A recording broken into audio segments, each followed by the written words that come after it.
Mengabdi bagi bumi ibu pertiwi, berbakti untuk negeri Jamrut Katulistiwa, negeri indah kemari Palocina. Halo, nama saya Rini Nantiani. Di sini saya akan menyampaikan beberapa materi terkait penyuluhan yang saya lakukan di salah satu desa. Menjadi mitra petani berkarya, menggapai cita-cita, bangkitkan penyuluhan pertanian, tingkatkan motivasi dan inovasi, bangsa yang tinggi rekayasa teknologi. Jadi penyuluhan pertanian yang saya lakukan ini berisi strategi yang akan saya sampaikan melalui materi kepada para petani atau peserta dari penyuluhan ini, media dan metode yang saya gunakan dalam menyampaikan materi, kebutuhan dari peserta atau petani tersebut, dan evaluasi kegiatan penyuluhan yang saya lakukan.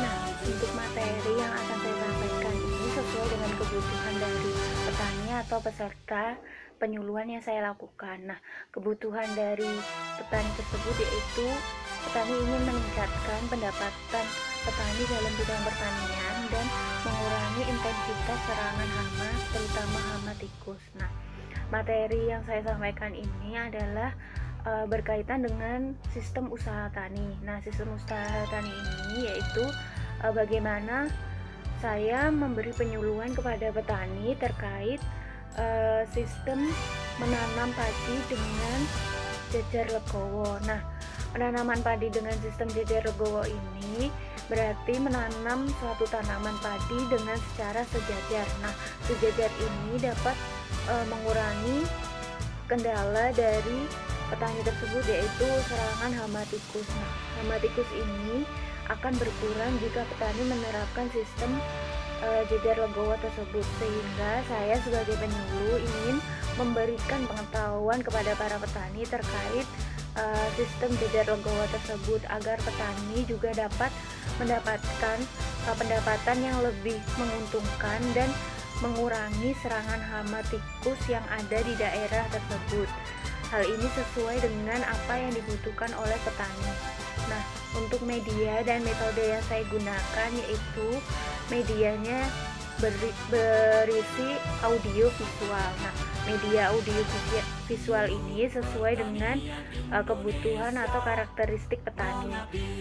Karakteristik petani tersebut jika buta huruf atau tidak bisa membaca, petani dapat melihat gambar serta mendengarkan suara dari video yang saya tampilkan saat saya presentasi dan diiringi oleh penjelasan saya secara langsung.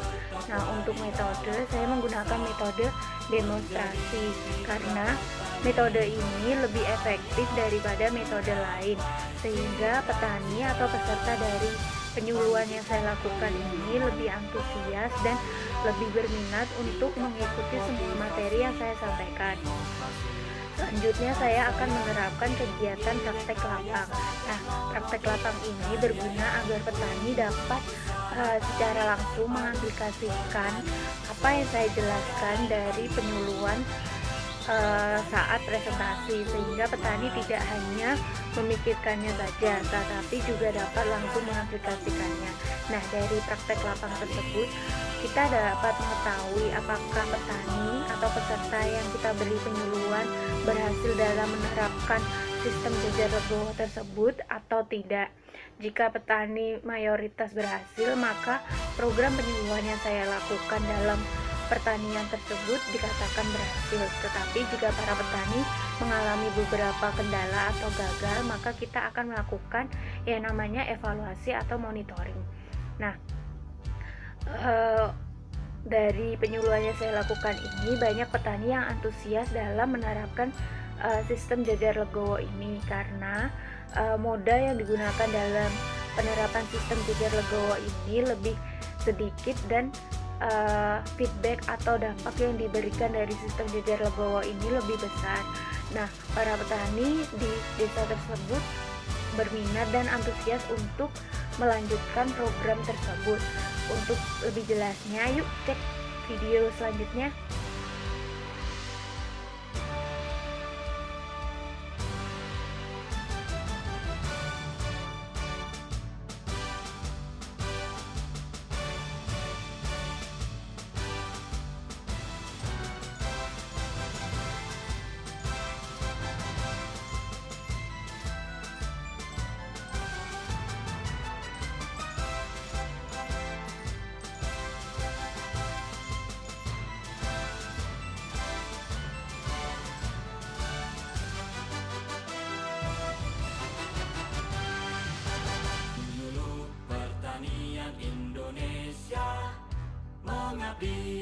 bagi bumi ibu pertiwi, berbakti untuk negeri Jamrut Katulistiwa, negeri indah kemari Paloh Cinami.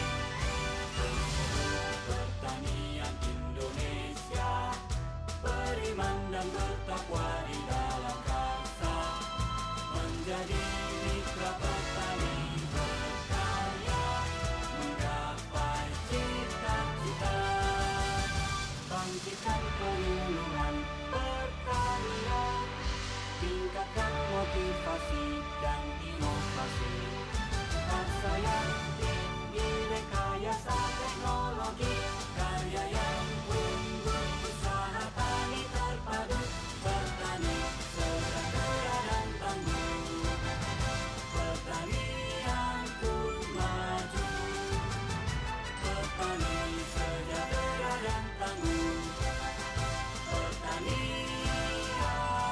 pun maju.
Penyuluh pertanian Indonesia, mengabdi bagi bumi ibu pertiwi, berbakti untuk negeri Jamrut Katulistiwa, negeri indah kemari Paloh Cinami.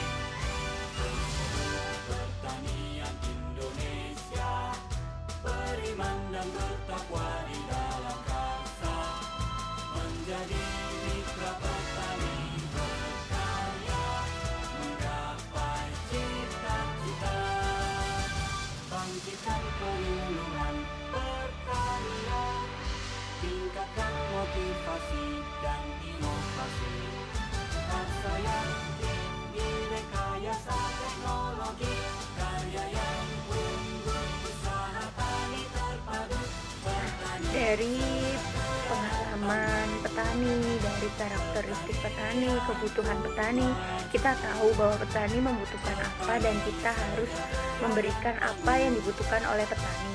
Nah, dari kegiatan penyampaian materi yang saya sampaikan dan evaluasi kegiatan praktek dan sebagainya, banyak para petani yang berminat untuk menerapkan sistem Gajar Legowo pada tanaman padi untuk mengurangi intensitas serangan hama tikus sesuai dengan kendala petani dan meningkatkan pendapatan petani sesuai dengan keinginan petani tersebut.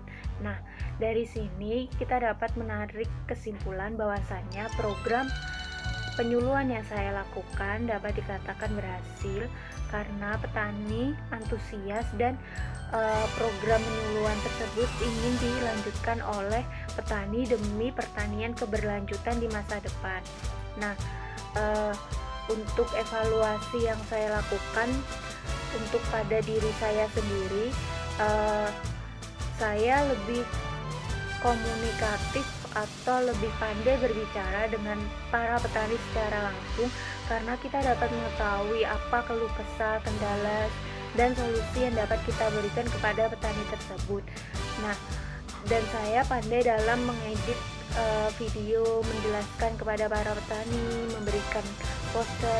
Itu adalah salah satu kelebihan yang saya lakukan dalam evaluasi diri saya di sini. Dan untuk kekurangannya, yaitu saya kurang memberikan arahan yang pas kepada para petani, sehingga ada beberapa petani yang mengalami kebingungan saat praktek di lapang. Nah, untuk evaluasi kegiatan sendiri dari para petani, dari para peserta, para petani dari sisi positifnya sudah memahami dan antusias dalam menerapkan program penyuluhan yang saya berikan. Nah, untuk kekurangannya sendiri, petani mengalami kendala dalam subsidi pupuk yang nantinya dapat diterapkan dalam sistem jajar legowo tersebut, karena mengingat subsidi dari pemerintah berkurang sehingga petani harus membentuk suatu kelompok tani. Nah, dari kelompok tani tersebut nanti petani akan dapat mendapatkan subsidi pupuk, benih, bibit, dan lain sebagainya dari kelompok tani tersebut. Nah, untuk itu para petani ingin membentuk suatu kelompok tani yang diketuai oleh salah satu orang agar pertanian berkelanjutan tersebut dari program penyuluhan yang saya berikan dapat berlanjut hingga masa depan atau dapat dilestarikan. Sekian materi yang saya sampaikan dalam program penyuluhan kali ini. Bila ada salah kata, saya sebagai penyuluh memohon maaf, dan sekian, terima kasih. Dadah.